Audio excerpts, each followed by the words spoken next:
Good morning friends, KTC पाठशाला में आप सभी का स्वागत है।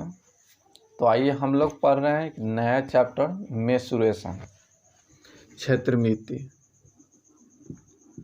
क्षेत्रमिति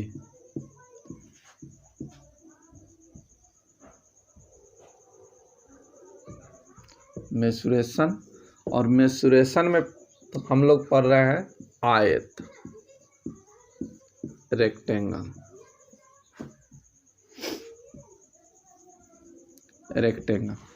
तो कल हम लोग पढ़े थे रेक्टेंगल का एरिया निकाले, लंबाई गुने चौड़ाई, परिमाप निकाले 2 × L + B, ठीक। और एक चीज़ विकर्ण √L² + B²। तो ये 3 फार्मूला पढ़े, और इसके साथ साथ एक और चीज़ पढ़े कि जब रास्ता का क्षेत्रफल निकालना हो, अगर बाहर से बना हो रास्ता, अंदर से बना हो, उसका परिमाप निकालना हो, तो ये चीज़ कल पढ़े थे हम लोग। एक चीज़ अंदर से रास्ता बना हो, अंदर से रास्ता बना हो, तो इसका फार्मूला हम लोग पढ़े थे अंदर से।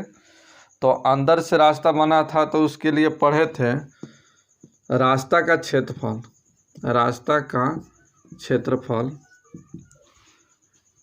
2x × L + B। अंदर से बना था तो -2x। दूसरा पढ़े थे जब रास्ता बाहर से बना हो, बाहर से रास्ता बना हो, तब इसके लिए पढ़े थे 2x × L + B + 2x। तो इतना हम लोग फार्मूला कल पढ़े थे। तो एक बार रिवीजन मारिए, एक बार रिवीजन देख लीजिए कि कल हम लोग आयत में पढ़ लिए थे। आयत में एरिया निकालने का, लंबाई गुने चौड़ाई, परिमाप सीखे 2 × L + B, और विकर्ण √L² + B²। अगर अंदर से रास्ता बना हो, कोई रास्ता अंदर से बना हो, कोई आयतकार खेत है, इसके अंदर से रास्ता बना हो, तो इस रास्ते का क्षेत्रफल कैसे निकालेंगे? तो रास्ता का क्षेत्रफल 2x × L + B - 2x, ठीक है। तो अंदर से बना था तो माइनस, अब बाहर से बना है तो यहाँ प्लस। ये है रास्ता का क्षेत्रफल, रास्ता का क्षेत्रफल। तो ये याद रखिए।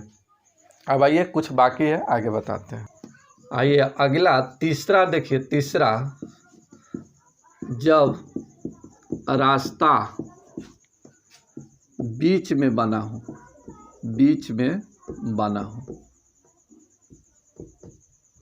चलिए, जब रास्ता बीच में बना हो, हम लोग पढ़े थे कल बाहर और अंदर। अब पढ़िए जब रास्ता बीच में बना हो। ये आयत है,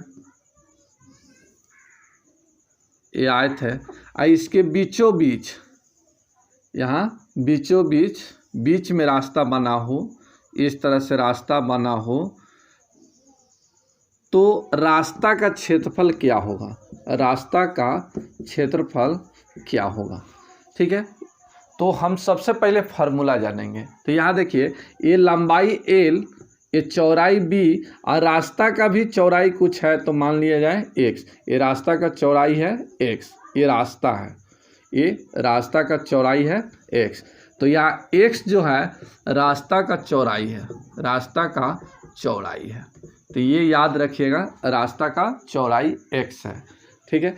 तो इसका फार्मूला क्या होगा? तो इस तरह से ये लंबाई के समांतर, ये रास्ता है लंबाई के समांतर और चौड़ाई के समांतर है।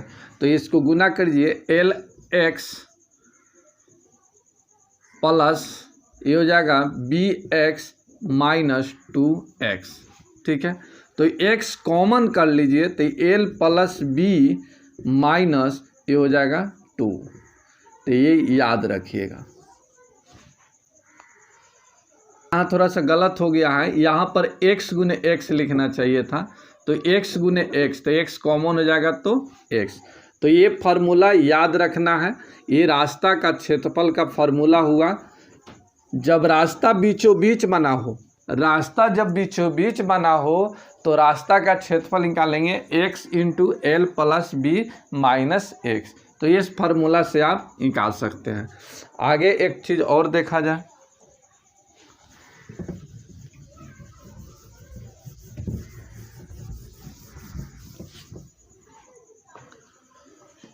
चौथा देखा जाए, जब रास्ता लंबाई के समांतर बना हो, रास्ता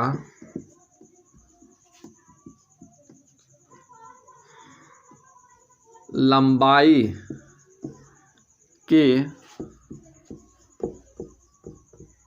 समानांतर बना हो,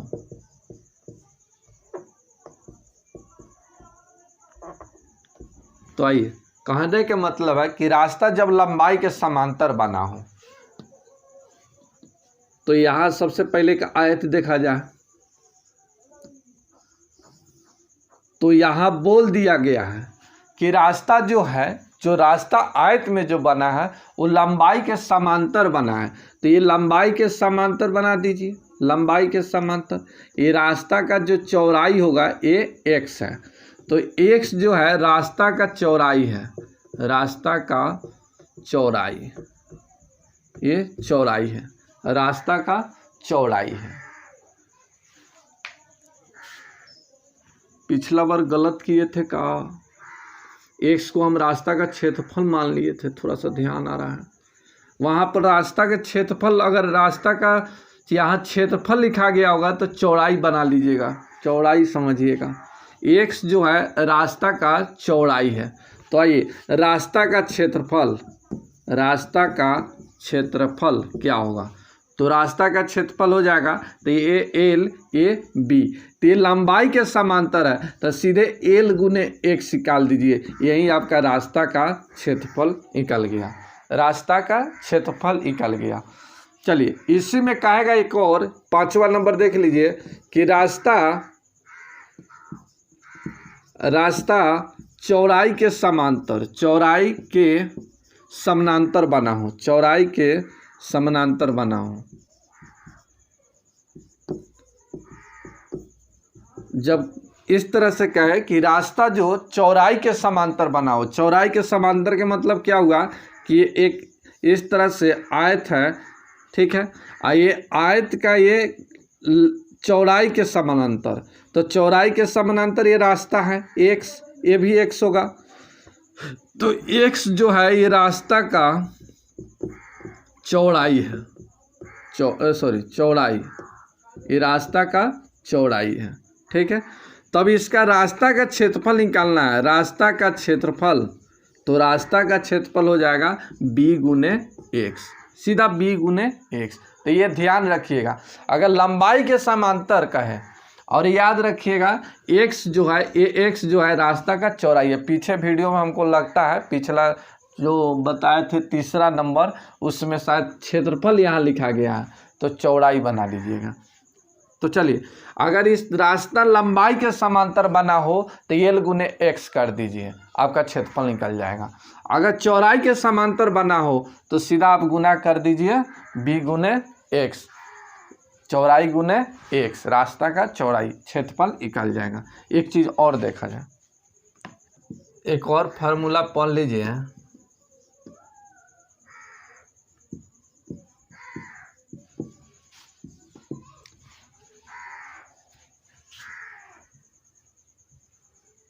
आयताकार जो है, आयताकार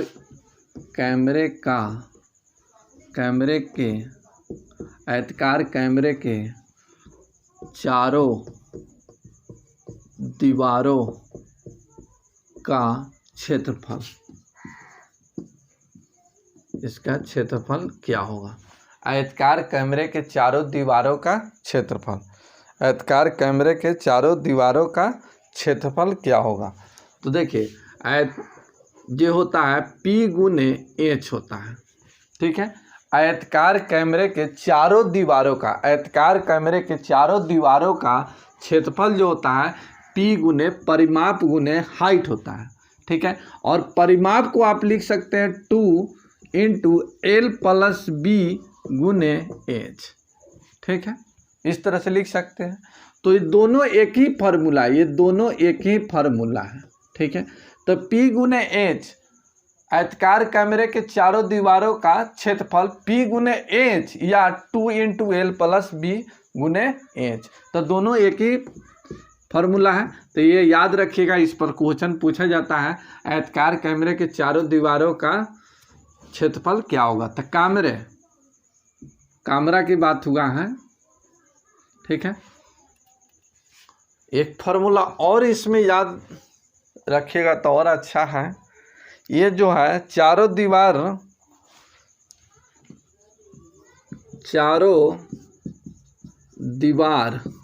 और छत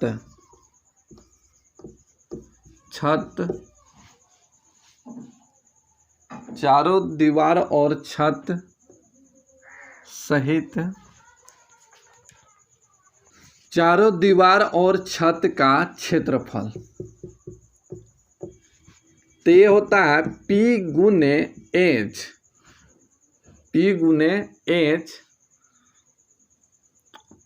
प्लस L गुने B। ठीक है, तो ये फार्मूला याद रखिएगा, P गुने H प्लस L गुने B, या इसको ऐसे भी कह सकते हैं कि 2 into L plus B plus L गुने बी, ऐसे। ये भी फार्मूला दोनों एक ही हैं। या तो आप ऐसे याद रख सकते हैं कि 2 into L plus B plus L गुने बी, ऐसे। ठीक है, तो ये दो जो फार्मूला पढ़े आप, बहुत इंपॉर्टेंट फार्मूला है, इस पर हमेशा पूछा जाता है। तो आयताकार कैमरे के चारों दीवारों का क्षेत्रफल तो P गुने H, चारों दीवार अब प्लस छत का क्षेत्रफल। कहने का मतलब है कि चारों दीवार अब प्लस जो छत है, छत का, यानी ये जो निकाला जाता है जब घर का, ये घर ऐसे लिख देते हैं, घर का पोताई करना हो,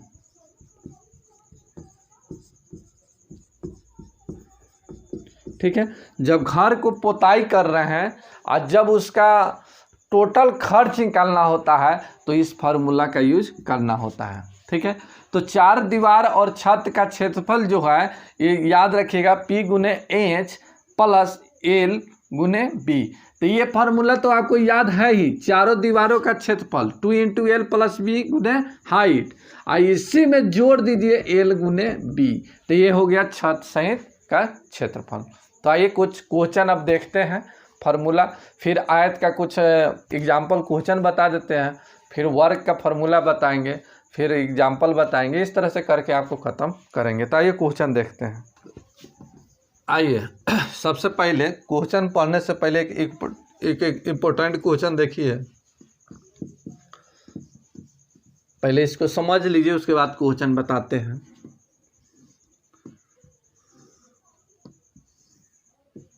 ये 90 डिग्री का कोण है ए बी सी, ठीक है, ए बी सी। ये जो है ये समकोण त्रिभुज है, राइट एंगल है। ठीक है, ये समकोण त्रिभुज है। ठीक है, एक 90 डिग्री का कोण बना है। देखिए हमेशा इसको हम थीटा मान के बनाते हैं। थीटा आप चाहे तो किसी को बना सकते हैं, बता सकते हैं, थीटा इसको भी मान सकते हैं, इसको भी मान सकते हैं, किसी को मान सकते हैं, जिसको थीटा बताना है आप बता सकते हैं, इसमें कोई दिक्कत नहीं है।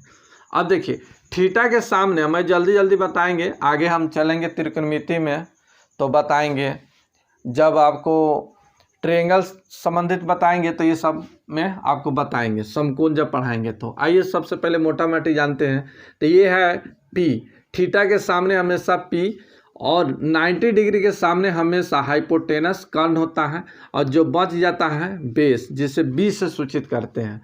ठीक है, तो परपेंडिकुलर, और ये हो गया हाइपोटेनस और बेस, तो ये हो गया कर्ण, ये हो गया आधार, और ये हो गया लंब। ठीक है, लंब हो गया। तो अगर कर्ण आपको निकालना है, तो आप ऐसे निकालते हैं कि root under L square plus B square.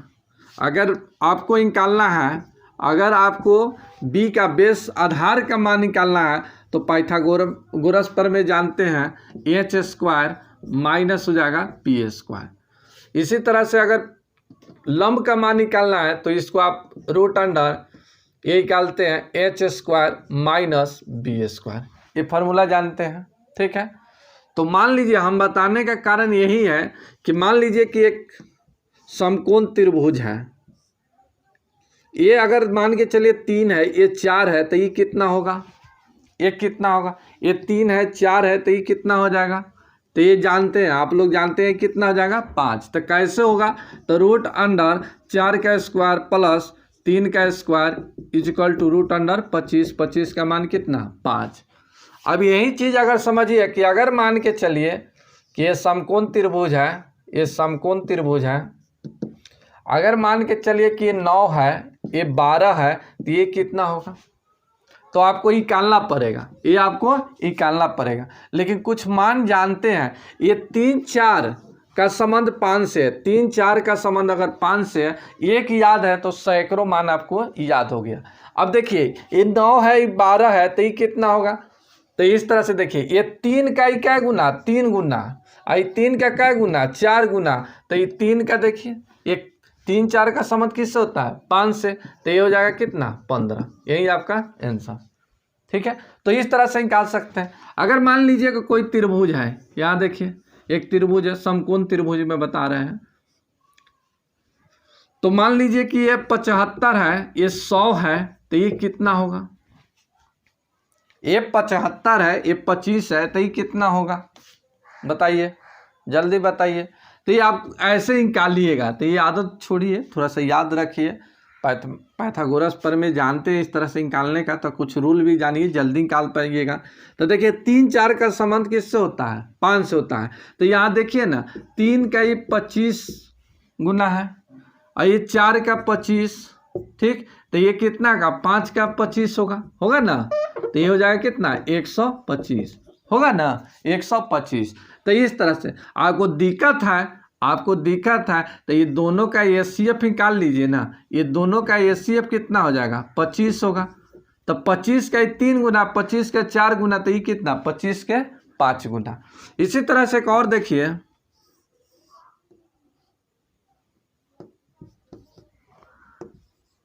बताइए ये कितना होगा, ये 10 24, तो ये कितना होगा, ये 10 24, तो कितना होगा बताइए।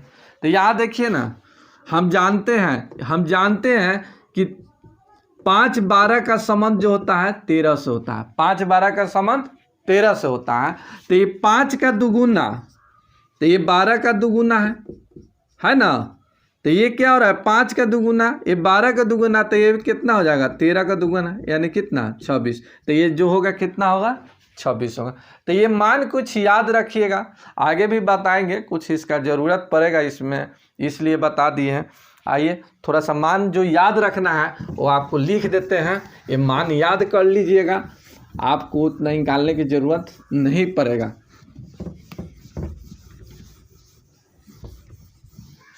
आइए याद रखिएगा, 1 नंबर में 3 4 का संबंध 5 से होता है, 2 नंबर में 5 12 का संबंध 13 से, 3 नंबर में